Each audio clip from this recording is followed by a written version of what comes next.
Wakunze bandikisha Moses TV nongeye kubaha ikaze uno munsi n'ibisanzwe none uno munsi ngiye kwatembereza mu ishuri rikuru riherereye mu karere ka Muhanga mu mujyi neza nk'uko muri buze kubibona ni ishuri rya Institut Catholique de Kabwayi nk'uko mubibona kuri kamera zanyu cyangwa kuri screen zanyu. Uno munsi nongeye kwatembereza turese naye mashami aba muri rino ishuri ndetse nibihe bintu kigwa ahangaha biga bate ibikorwa remezo bafite nibihe kugira ngo nawe nubasha kurikunda uzadusure maze uhitemo iri shuri riherereye muri karere. So kuri kamera rero dutangirane maze batwereke mwibuze gukora subscribe kugira ngo izi ni video zaca kuri Migisha Moses TV ujye uzireba ubashe no kuzarikinga. Reka tugende.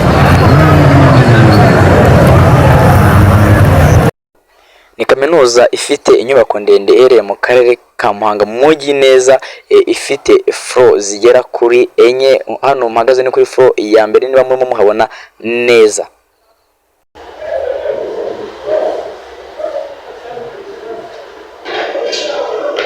Nkuko mubona rero ahangaha ni kuri floor ya kabiri ya Institut Catholique. Hari andi mashuri menshi cyane kuko tugiye kuzamuka tukabereka ahandi yagiye hatandukanye. Ikirenze kandi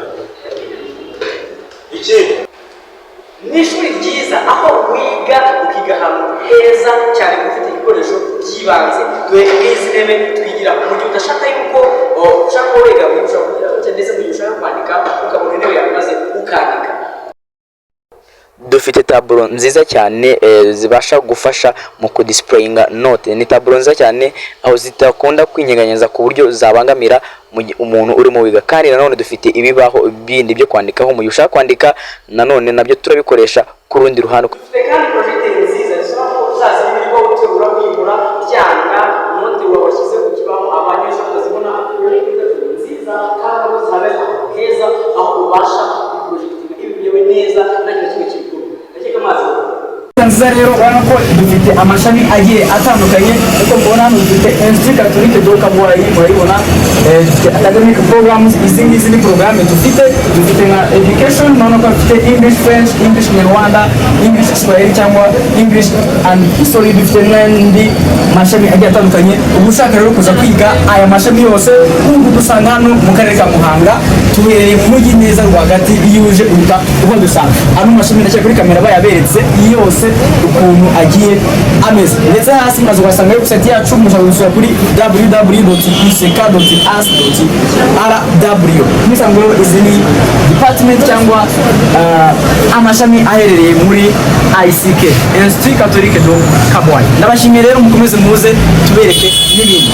Rero mwese nabashe kureba ino video ndakeka yuko umushaka isono birambuye kuri ino kaminuza ya Institut Catholique de Kabwayi agiye kureba mu bisobanuro bigiye kubahereza hano hasi. Rero mushaka azamagara nimero cyangwa nayasha kwindikira mu amakuru arambuye. Mwese mbashimire, murano ko ni view nziza cyane, hari amashuri meza cyane ndetse urabona ko ufite parking ushobora kuje kwiga ufite imodoka, ufite parking nziza cyane. Urabona ko arantu hameze neza umushaka kwiga rwose n'ahantu hambireza. Ndabashimiye rero iriko Migisha Moses n'ibisanzwe ndabasaba ko subscribe kuri Migisha Moses TV. Imana bamugisha.